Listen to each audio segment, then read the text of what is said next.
So, hello students. Today we will study about the topic known as self-induction. So, in last lecture we studied about two topics, motional EMF and induced EMF. तो वो दोनों topic जो हैं वो CET के syllabus के लिए important थे.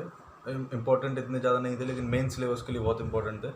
तो आज हम जो टॉपिक पढ़ेंगे सेल्फ इंडक्शन, ये CET और मेंस दोनों के लिए काफ़ी इंपॉर्टेंट है. मतलब it is very very important topic. So let us start now. तो देखिए सेल्फ इंडक्शन क्या होता है, पहले इसका मतलब समझते हैं. तो सपोज करिए ये एक इस तरीके से एक सोलेनॉइड टाइप एक कॉइल है और इसका लेंथ मान लीजिए L दे रखा है और सपोज इसका जो रेडियस है ये R है और मान लीजिए इसमें I करंट फ्लो कर रहा है. ठीक है. और आपको ज्योमेट्रिकल कंडीशन दे रखी है कि L जो है वो ग्रेटर देन रेडियस है. तो देखिए अगर इसमें I करंट फ्लो करेगा तो फिर इस I करंट के कारण से इस सोलेनॉइड के अंदर एक मैग्नेटिक फील्ड होगी. वो हम पहले से पढ़ चुके हैं. Magnetic field in a solenoid वो क्या होता है, म्यू नॉट एन आई. ठीक है. तो अगर I की वैल्यू अगर कांस्टेंट है तो मैग्नेटिक फील्ड की वैल्यू भी कांस्टेंट रहेगी. लेकिन अगर I की वैल्यू चेंज करें हम कॉन्स्टेंटली तो फिर उससे क्या होगा, ये मैग्नेटिक फील्ड की वैल्यू भी चेंज होती रहेगी. तो आप जानते हैं कि अगर मैग्नेटिक फील्ड की वैल्यू कॉन्स्टेंटली चेंज हो तो अकॉर्डिंग टू फैराडेज लॉ एक EMF जनरेट होता है. कैसे? अगर मैग्नेटिक फील्ड कॉन्स्टेंटली चेंज होगा तो इसके अंदर हर कॉइल के अंदर एक फ्लक्स चेंज होगा. हर कॉइल के अंदर फ्लक्स चेंज होने के कारण से क्या होगा, EMF जनरेट होगा, है ना. तो फिर अब क्योंकि करंट जो है इसी कॉइल में फ्लो कर रहा है और इसी कॉइल में फ्लो होने के कारण मतलब करंट उसी कॉइल में चेंज होने के कारण उसी कॉइल में EMF जनरेट कर रहा है. तो इसलिए हम इसको क्या बोलते हैं, सेल्फ इंडक्शन. मतलब खुद के अंदर करंट के चेंज होने के कारण खुद के अंदर ही EMF जनरेट हो रहा है. तो इस तरीके की इंड्यूस्ड EMF को हम बोलते हैं सेल्फ इंडक्शन. ठीक है. तो सेल्फ क्यों यूज़ कर रहे हैं ये बात आपको शायद समझ में आई होगी. सेल्फ हम इसलिए यूज़ कर रहे हैं क्योंकि करंट जो उस कॉइल में खुद से फ्लो कर रहा उस करंट के कारण ही उसके अंदर EMF जनरेट हो रहा है ना. तो अब चलिए हम इसका एक्सप्रेशन डिराइव करके देखते हैं. तो सपोज करिए इस पूरे कॉइल में number of turns per unit length जो है वो लेट्स से स्मॉल n है. ठीक है. Number of turns per unit length वो स्मॉल n है. तो फिर टोटल नंबर ऑफ टर्न्स कितने हो जाएंगे, टोटल नंबर ऑफ टर्न्स वो हो जाएंगे n इंटू L. ठीक है. तो अब देखिए अगर मैं लिखूं flux through one coil one loop. ठीक है. इसके अंदर कई सारे लूप्स हैं. तो मैं अगर कैलकुलेट करूं फ्लक्स थ्रू वन लूप तो एक लूप में फ्लक्स कितना हो जाएगा, mu naught into N into I. ये तो B है और एरिया कितना हो जाएगा इसका, पाई आर स्क्वायर. ठीक. तो फिर फ्लक्स थ्रू वन लूप कितना हुआ, mu naught N I pi R square. अब अगर total flux through all loops अगर निकालें, फ्लक्स थ्रू ऑल लूप्स तो कितना आ जाएगा, total number of turns into flux through one loop. इन दोनों का अगर मल्टीप्लाई करेंगे तो हमें टोटल फ्लक्स मिल जाएगा. तो कितना होगा देखिए, mu naught N I pi R square into N into L. तो कितना आया finally answer, mu naught N square pi R square L into I. तो ये फॉर्मूला आया फ्लक्स थ्रू ऑल लूप्स का. ठीक है. अब देखिए तो अब हम flux through and all loops calculate कर चुके हैं. तो मैं इसको रफ कर रहा हूँ, नेक्स्ट शीट पे लिख रहा हूँ.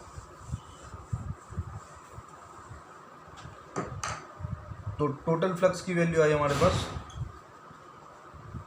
Mu naught N square pi R square I into L. ठीक है. या फिर इसको ऐसा लिख सकते हैं एल इंटू आई. तो अगर आप ध्यान से देखेंगे तो ये पूरा टर्म जो है ये पूरा टर्म कांस्टेंट है. क्यों? क्योंकि म्यू नॉट कांस्टेंट है, number of turns per unit length constant है, पाई कांस्टेंट है, आर कांस्टेंट है और लेंथ भी कांस्टेंट है. तो फिर हम बोल सकते हैं फाई टोटल जो है that is directly proportional to I. Actually जो भी लॉ स्टेट करता है वो यही लॉ भी यही स्टेट करता है, मतलब total flux is directly proportional to current in the coil. ठीक है, तो जब आप इस प्रोपोर्शनलिटी का साइन हटाते हैं तो फिर फाई जो होता है वो आ जाएगा एल इंटू आई, मतलब एक कोफिशिएंट ऑफ प्रोपोर्शनलिटी आएगा, उसको हम बोलेंगे एल। और यही क्या है, सेल्फ इंडक्शन, सेल्फ इंडक्टेंस। ठीक है, तो सेल्फ इंडक्टेंस का डेफिनेशन हम हर जगह यही इस्तेमाल करेंगे, total flux is equal to L into I. तो एल क्या हो जाएगा, phi total per unit current. ठीक है, इससे हम बोल सकते हैं L is equal to phi total per unit current. तो फॉर सोलेनॉइड ये कितना हो जाएगा, self inductance, self inductance is equal to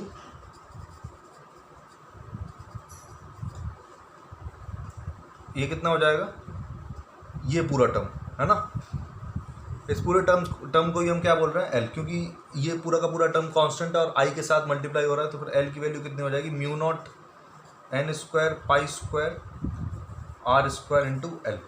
ठीक है, अब देखिए इसमें बहुत सारे टर्म्स है तो इसको याद रखना थोड़ा मुश्किल होगा आपको, तो इसको थोड़ा ईजी कर सकते हैं हम। अगर आप ध्यान से देखें तो ये, सॉरी यहाँ स्क्वायर नहीं आएगा, अगर आप ध्यान से देखेंगे तो ये पूरा टर्म जो है पाई आर स्क्वायर इंटू एल, ये क्या है, वॉल्यूम ऑफ सोलेनॉइड। ये होगा एरिया ऑफ क्रॉस सेक्शन और L is the length of the solenoid, तो फिर पाई आर स्क्वायर इंटू एल ये हम बोल सकते हैं वॉल्यूम ऑफ द सोलेनॉइड। तो फिर ये कितना हो जाएगा, mu naught N square V, where V is volume of solenoid. ठीक है, तो इसको आप याद रख सकते हैं, this is one of the very important formula. तो अब देखिए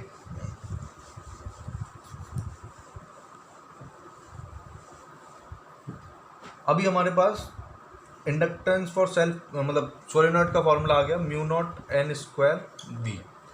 ठीक है, अब देखिए बात आती है कि अगर मान लीजिए ये इस तरीके से कॉइल है और इसमें मान लीजिए करंट की वैल्यू, करंट इस डायरेक्शन में फ्लो कर रहा है और मान लीजिए करंट इंक्रीज कर रहा है सपोज, तो अभी हमें मैग्नीट्यूड तो पता चल गया कि मतलब फाई टोटल होता है एल आई। तो फिर अगर अकॉर्डिंग टू फैराडेज लॉ हम अगर यूज़ करें, फैराडे लॉ को यूज़ करें, तो हम लिख सकते हैं अकॉर्डिंग टू फैराडेज लॉ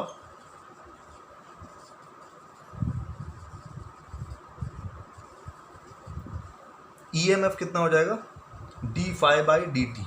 ठीक है, और एक माइनस साइन हम यूज़ करेंगे क्योंकि अकॉर्डिंग टू लेंज लॉ वो अपोज करेगा उस चेंज को।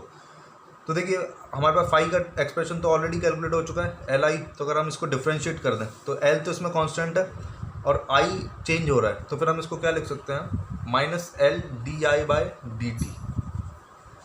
ठीक है, तो ईएमएफ कितना जनरेट होगा, minus L D I by D T, या फिर आप बोल सकते हैं मैग्नीट्यूड ऑफ ईएमएफ हो जाएगा L D I by D T. ठीक है, अब देखिए हमको दो चीज़ें चाहिए मतलब ईएमएफ कैलकुलेट करने के लिए, एक तो उसकी पोलैरिटी चाहिए, मतलब किस साइड हायर पोटेंशियल होगा, किस साइड लोअर पोटेंशियल होगा। सेकंड चीज़ हमको क्या चाहिए, सेकंड चीज़ हमें उसका मैग्नीट्यूड चाहिए। तो फिर अब देखिए मैग्नीट्यूड तो हम इस फैराडे लॉ से कैलकुलेट कर लेंगे क्योंकि हमें आई दे रखा होगा किस तरीके से रेट ऑफ चेंज हो रहा है उसका, तो फिर हम ये डायरेक्टली रिजल्ट यूज़ करेंगे। और डायरेक्शन हम कैसे बताएंगे, ये हम लेंस मतलब कॉमन सेंस से बता सकते हैं, लेंस लॉ से। देखिए अगर आई मान लीजिए ये एग्जांपल अगर मैं लूँ, सपोज इसमें आई इंक्रीज़ हो रहा है, ठीक है, तो आई इंक्रीज हो रहा है तो सेल्फ इंडक्टेंस मतलब कॉइल क्या चाहेगी कि वो इस डायरेक्शन में करंट को इंक्रीज ना होने दे। ठीक है, आई अगर इंक्रीज हो रहा है तो ये कॉइल का नेचर होगा कि इस डायरेक्शन में करंट ना इंक्रीज हो। तो फिर अगर नहीं इंक्रीज होना देना चाहता है तो फिर बैटरी की पोलैरिटी किस डायरेक्शन में होनी चाहिए, इस डायरेक्शन में होनी चाहिए, तभी इसको अपोज कर पाएगा। तो फिर ये हाइयर पोटेंशियल पर होगा और ये लोअर पोटेंशियल पर होगा। और अगर मान लीजिए इस तरीके से मैं कॉइल बनाऊँ, करंट ऐसे फ्लो कर रहा है और मान लीजिए आई डिक्रीज़ कर रहा है, तो फिर डिक्रीज़ कर रहा है तो इस डायरेक्शन में बढ़ाना चाहेगा, तो फिर बढ़ाने के लिए किस तरीके से होनी चाहिए बैटरी, इस तरीके से, मतलब इधर नेगेटिव होना चाहिए, इधर पॉजिटिव होना चाहिए। ठीक है, तो देखिए अभी हम मैग्नीट्यूड तो इस वाले लॉ से निकालेंगे और पोलैरिटी हम इस लेंज लॉ से कॉमन सेंस से बताएंगे। ठीक है, चलिए और इलस्ट्रेशन लेते हैं।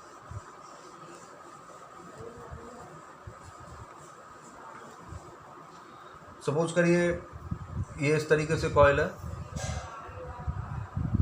और आई इस डायरेक्शन में है, सॉरी सपोज करिए आई इस डायरेक्शन में और आई डिक्रीज़ कर रहा है। तो अगर इस सवाल में पूछा जाए तो क्या जवाब दे सकते हैं हम? देखिए इस डायरेक्शन में डिक्रीज़ कर रहा है तो इस डायरेक्शन में वो क्या करना चाहेगा, इंक्रीज़ करना चाहेगा। तो फिर इंक्रीज़ कराने के लिए बैटरी की पोलैरिटी कैसी होनी चाहिए, इस तरीके से, मतलब इधर लोअर होना चाहिए, इधर हायर होना चाहिए। ठीक है। अब देखिए मैग्नीट्यूड अगर हम लिखना चाहें तो यहाँ पर क्या लिखेंगे, एल। मैग्नीट्यूड क्या होगा, E is equal to L D I by D T. ठीक है। अगर मान लीजिए ये टर्मिनल बी है, ये टर्मिनल ए है, तो फिर बी टर्मिनल इस केस में हायर होगा और ए टर्मिनल लोअर होगा। तो हम क्या लिखेंगे, B B minus B A is equal to L D I by D T. ठीक है। अगर डिक्रीज कर रहा है तो हम यहाँ पर पॉजिटिव साइन ही लिखेंगे, मतलब ये सिर्फ मैग्नीट्यूड लिखा जाएगा, मतलब यहाँ पर आप मैग्नीट्यूड लिख सकते हैं और L D I by D T. ठीक है। अब देखिए इस एल का हम यूनिट भी बता सकते हैं। एल को हमने क्या लिखा था, फाई टोटल बाय आई। तो फ्लक्स की यूनिट क्या होती है, वीवर, और आई की एम्पियर, वीवर पर एम्पियर, या फिर इसको हम हेनरी भी बोलते हैं, हेनरी। ठीक है। साइंटिस्ट का नाम है तो इसलिए हेनरी भी बोलेंगे और वीवर भी बोलेंगे। तो सपोज करिए आपको ये क्वेश्चन दिया जाए, मान लीजिए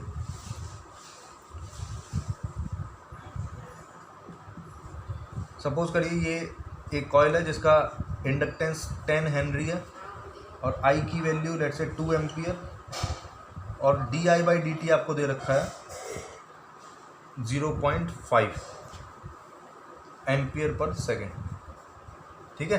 तो आपसे पूछा जाए कि ये मान लीजिए ए टर्मिनल है और ये बी टर्मिनल है, आपसे पूछा जाए find V B minus V A, तो कैसे बताएंगे? अब देखिए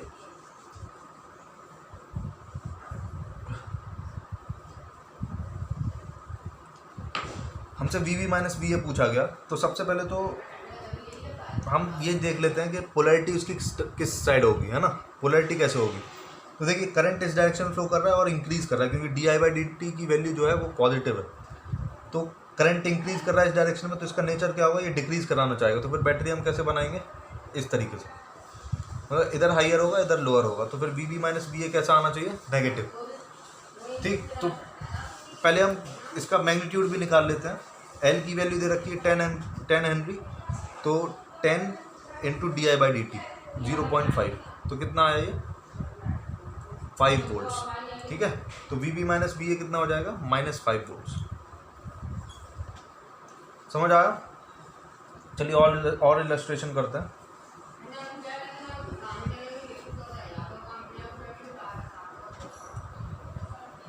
सपोज एक कॉइल है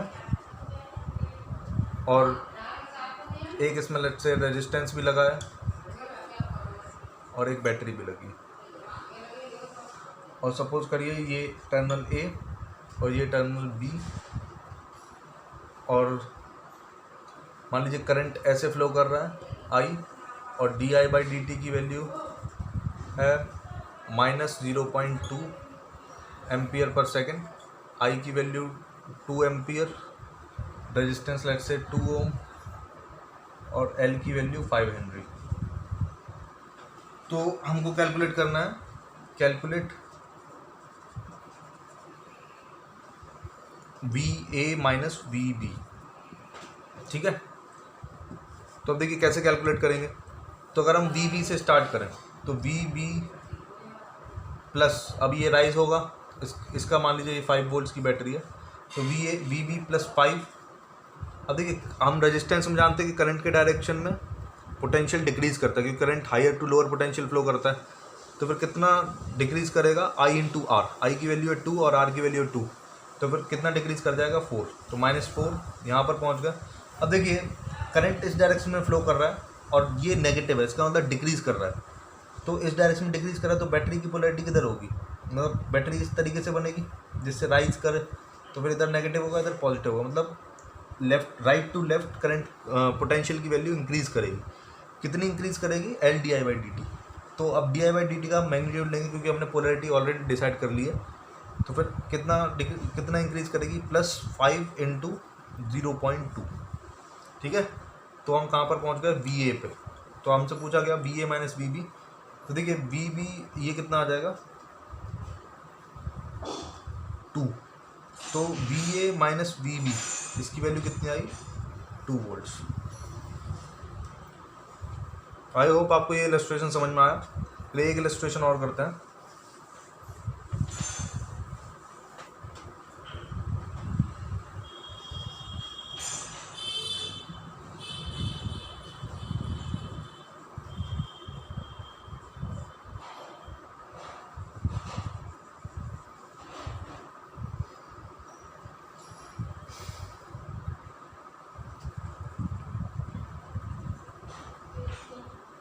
सपोज करंट I की वैल्यू है 5 एम्पियर और di/dt की वैल्यू है 1 एम्पियर पर सेकेंड। ठीक है, मान लीजिए 10 वोल्ट्स, ये 5 हेनरी, ये 10 हेनरी।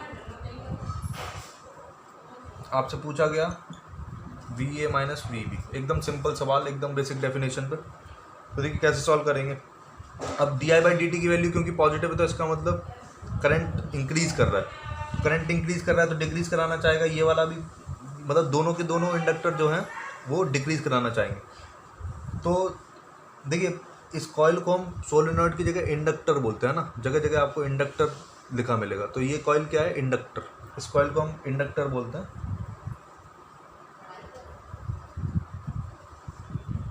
ठीक है, अब देखिए ये दोनों कॉइल्स के थ्रू करंट डिक्रीज कर रहा है, सॉरी इंक्रीज कर रहा है, तो फिर दोनों की टेंडेंसी होगी उस करंट को अपोज करें।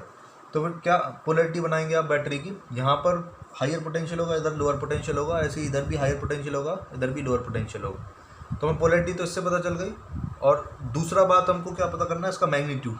तो LdI/dt से हम मैग्नीट्यूड भी कैलकुलेट कर सकते हैं। तो चलिए स्टार्ट करते हैं। तो VA, मान लीजिए यहाँ से चलना स्टार्ट करें, VA माइनस, अब डिक्रीज करेगा, कितना डिक्रीज करेगा 5 LdI/dt इंटू 1।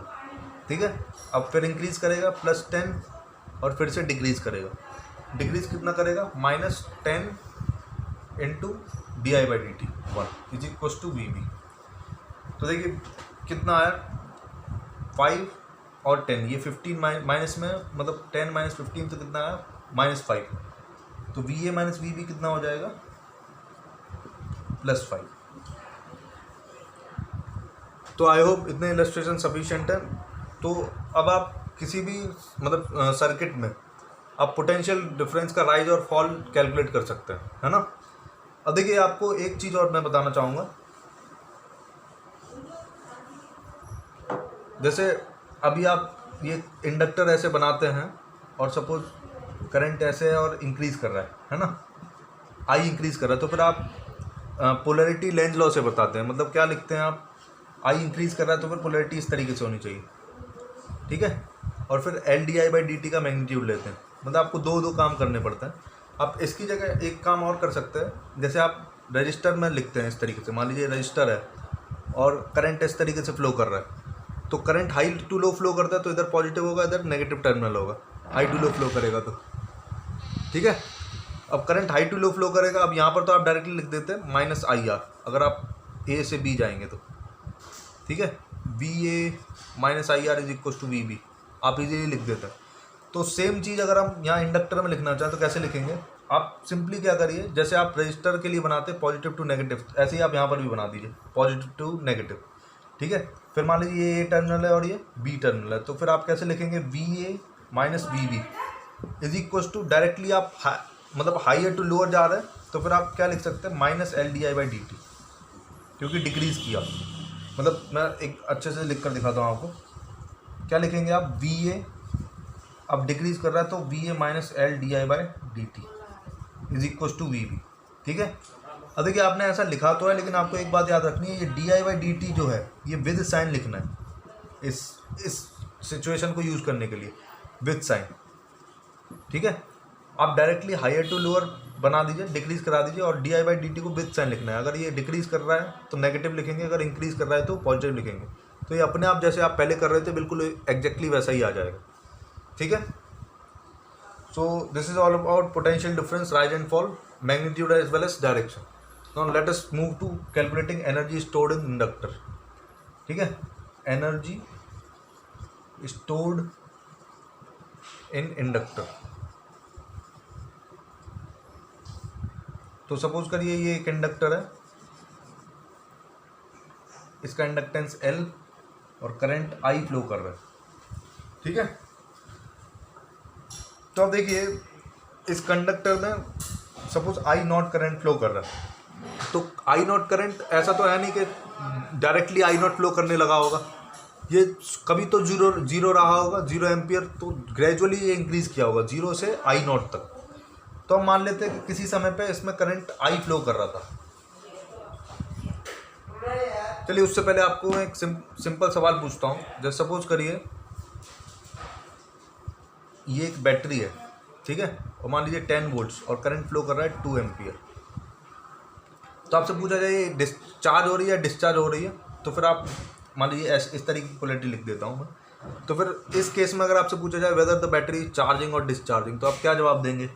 तो आप बोल सकते हैं इस केस में बैटरी जो है मतलब डिस्चार्ज हो रही है ना, क्योंकि लोअर पोटेंशियल से हायर पोटेंशियल पर जा रहा है। तो अगर आपसे पूछा जाए पावर डिलीवर्ड कितना होगा, तो पावर डिलीवर्ड आप कितना लिखेंगे? 10 × 2, मतलब सिर्फ 20 वॉट्स। ये बहुत सिंपल है। लेकिन अगर मान लीजिए पोलैरिटी चेंज रिवर्स कर देता इस तरीके से, और सेम सवाल मान लीजिए ये 10 वोल्ट्स का अभी भी 10 वोल्ट्स का है और अभी भी 2 एम्पियर करंट फ्लो कर रहा है, तो फिर अभी पहले तो आपको ये बात ध्यान रखनी कि अभी इस केस में जैसे ये ऊपर वाला जो डायग्राम बनाया मैंने, इसमें बैटरी जो है डिस्चार्ज हो रही है, और इस वाले केस में क्या हो रहा है? चार्ज हो रही है बैटरी। तो इस वाले केस में पावर ये डिलीवर नहीं कर रही है, एक्चुअली ये पावर रिसीव कर रही है। तो फिर हम बोलेंगे power consumed is equals to 20 watts, ठीक है। तो आप देखिए इसी तरीके से अगर इस इंडक्टर की बात करें, तो अगर आई नॉट करंट इस साइड फ्लो कर रहा है और सपोज करिए आई इंक्रीज कर रहा है सपोज, तो फिर 0 से आई नॉट वैल्यू तक ये पहुंचा है, तो इसका मतलब 100% इंक्रीज ही किया होगा। तो फिर इंक्रीज किया, इसका मतलब इस इंडक्टर की टेंडेंसी क्या रही होगी? ये इसको अपोज करना चाहेगा, तो अपोज करने के लिए बैटरी की पोलैरिटी इसको ऐसी बनानी पड़ेगी, मतलब इंडक्टर का पोटेंशियल इस डायरेक्शन में हायर होगा और इधर कितना होगा? लोअर होगा। तो फिर अगर आप इन दोनों डायग्राम से कंपेयर करें इसको, तो फिर कौन सा केस है? ये पावर कंज्यूम्ड है। तो इसका मतलब जो भी बैटरी इस इंडक्टर को 0 से आई करंट बहाने में हेल्प की होगी, तो वो बैटरी वर्क करेगी, और उस वर्क के कारण इसके अंदर जो मतलब मैग्नेटिक फील्ड जनरेट होगा उसमें इसकी एनर्जी स्टोर हो जाएगी। तो क्योंकि पावर कंज्यूम हो रहा है, तो इसका मतलब एनर्जी इसके अंदर स्टोर हो रही है। और स्टोर किस फॉर्म में हो रही है? क्योंकि इसके अंदर मैग्नेटिक फील्ड होगी μ0 Ni, और मैग्नेटिक फील्ड भी एनर्जी कैरी करती है जैसे इलेक्ट्रिक फील्ड एनर्जी कैरी करती है, ठीक है। तो let us derive that expression, how much energy it is carrying. तो चलिए डिराइव करते हैं।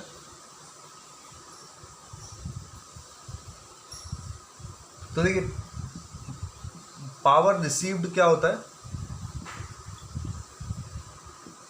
DE/dt, ठीक है, एनर्जी पर यूनिट टाइम। और ये किसके बराबर होगा? LDI/dt। ये तो हो गया, जैसे आप क्या लिखते थे पावर VI, है ना, तो ये तो हो गया वोल्टेज मतलब सेल्फ इंडक्टेंस के कारण जो हुआ इनटू I, है ना। इतना बात समझ में आई। अब देखिए अगर हम इन दोनों एक्सप्रेशन को इक्वेट करें, तो फिर क्या आएगा? D/dt is equal to LDI/dt into I। तो ये dt कैंसिल हो जाएगा। अब दोनों साइड इंटीग्रेट कर दीजिए, और L कांस्टेंट है, इसको बाहर निकाल सकते हैं, तो फिर कितना आ जाएगा? L into integral I dy। और इंटीग्रेट कहाँ से कहाँ तक करेंगे? 0 से लेके I0 तक, ठीक है। तो चलिए इंटीग्रेट करते हैं, तो फिर ये कितना आ जाएगा? एनर्जी स्टोर्ड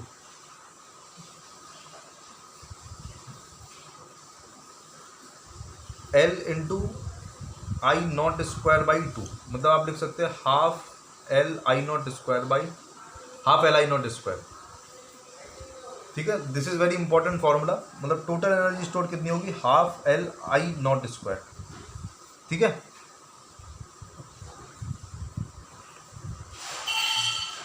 मतलब अगर कोई इंडक्टर है इस तरीके से और उसमें आई करंट फ्लो कर रहा है, तो फिर आप बोल सकते हैं कि इसके अंदर एनर्जी स्टोर्ड कितनी है। अगर मान लीजिए L हेनरी का है ये, तो एनर्जी स्टोर्ड आप डायरेक्टली लिख सकते हैं हाफ L I स्क्वायर, ठीक है। अब देखिए एल की वैल्यू हम जानते हैं कितनी होती है, mu naught N square B, ठीक है। तो अगर ये वैल्यू में, और वॉल्यूम कितना होता था, पाई आर स्क्वायर इंटू एल।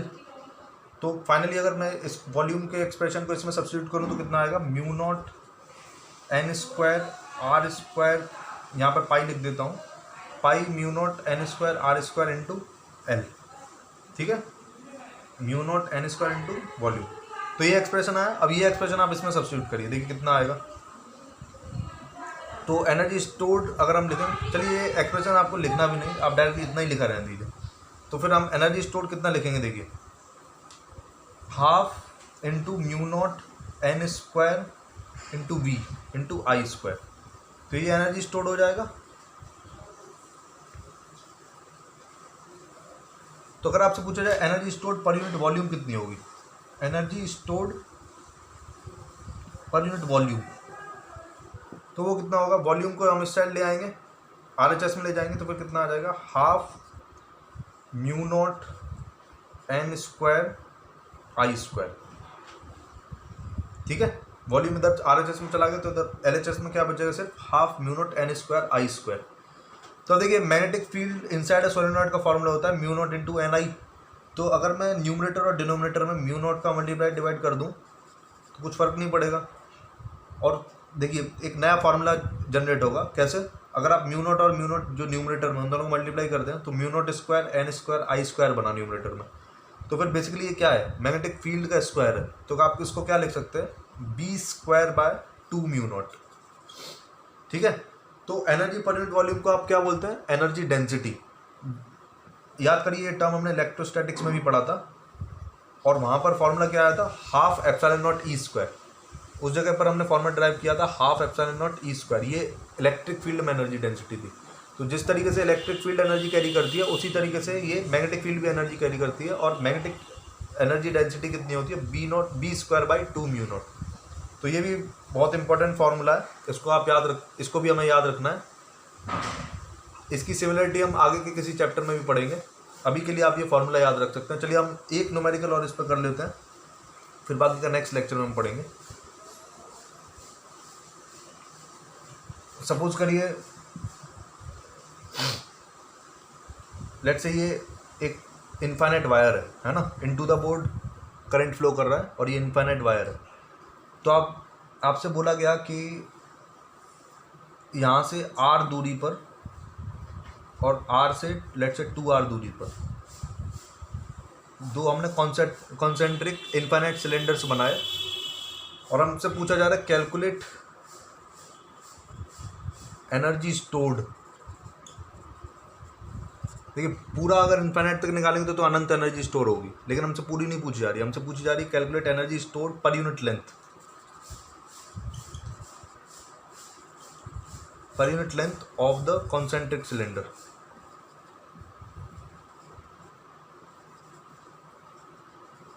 ठीक है, तो मैं बस एक्सप्रेशन लिख के दिखा रहा हूँ आपको, सॉल्व आप करिएगा अपने से। तो देखिए कैसे सॉल्व करेंगे इसको। अब देखिए इनफाइनाइट वायर के कारण r दूरी पर फील्ड कितनी होती है वो हम इजीली कैलकुलेट कर सकते हैं, mu naught I by 2 pi r। ये मैग्नेटिक फील्ड होता है ना r दूरी पर। तो आप क्या करिए, यहाँ से r दूरी पर एक बहुत थिन एलिमेंट मान लीजिए, सिलेंड्रिकल एलिमेंट dr थिकनेस का, ठीक है, ये थिकनेस मान लीजिए dr, और इसकी लेंथ कितनी है यूनिट, क्योंकि आपसे क्या पूछा जा रहा है, पर यूनिट लेंथ बताइए। ठीक है, तो इसका वॉल्यूम कितना हो जाएगा, 2 पाई r इंटू डी आर। ये डी वी की वैल्यू हो जाएगी, मतलब एलिमेंट्री वॉल्यूम जो होगा वो होगा 2 पाई r इंटू डी आर। ठीक है, तो आपके पास बी भी है और वॉल्यूम भी है। ठीक है, तो आप जानते हैं per unit volume energy density होती है B square by 2 mu naught. ठीक है, तो मैं इस डायग्राम को रफ कर रहा हूँ, फिर कैलकुलेशन करके दिखाता हूँ आपको।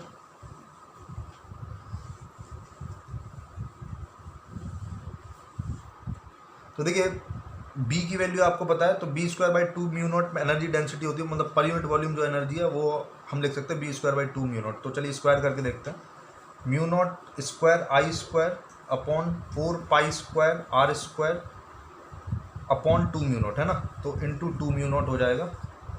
तो ये एनर्जी डेंसिटी हो गई। अब इंटू वॉल्यूम करना है, तो उस एलिमेंट्री सिलेंडर का वॉल्यूम कितना है, 2 पाई आर डी आर। ठीक है, तो ये क्या आया, डी यू, मतलब उस एलिमेंट्री सिलेंड्रिकल वॉल्यूम जो एलिमेंट था उसमें जो एनर्जी स्टोर्ड है उसका फॉर्मूला है। तो आपको टोटल एनर्जी कैलकुलेट करने के लिए इंटीग्रेट करना पड़ेगा, तो इंटीग्रेट कर देंगे और लिमिट्स कहाँ से कहाँ तक यूज़ होगी, आर की, आर से लेके 2r तक। ठीक है, अब देखिए जो टर्म कैंसिल हो रहा है उसको कैंसिल कर सकते हैं, जैसे ये 2 कैंसिल हो जाएगा, r कैंसिल हो जाएगा, एक पाई भी कैंसिल हो जाएगा, म्यू नॉट एक कैंसिल हो जाएगा। तो फाइनली क्या बचा देखते हैं, mu naught I square D R, numerator में ये बचा, डिनोमिनेटर में क्या बचेगा देखिए 4 पाई बस, और एक आर भी बचेगा, सॉरी ये मैंने आर ही कैंसिल कर दिया, 4 पाई आर, और इसको इंटीग्रेट करेंगे आर से लेके 2r तक। तो अब इसको इंटीग्रेट करना बड़ा आसान है, ये जो कॉमन टर्म्स हैं उसको बाहर ले लीजिए, mu naught I square upon 4 pi L N 2। ठीक है, L N 2r upon are होगा, तो उसको हम डायरेक्टली लिख रहे हैं एल एन 2। तो दिस इज द आंसर। ठीक है, तो आज के लेक्चर में हमने 2 चीज़ें पढ़ी, एक्चुअली 3 चीज़ें पढ़ी। सबसे पहले हमने पढ़ा सेल्फ इंडक्टेंस क्या होता है, और उसका हमने पोटेंशियल डिफरेंस राइज फॉल कैसे करते हैं लेंज लॉ के अकॉर्डिंग, और मैग्नीट्यूड हम फैराडेज लॉ के अकॉर्डिंग देखते हैं, ये चीज़ देखी। उसके बाद हमने देखा कि एनर्जी स्टोर्ड इन इंडक्टर क्या होता है, और थर्ड चीज़ हमने देखी एनर्जी डेंसिटी क्या होती है। So thank you very much. Next we will discuss in next lecture.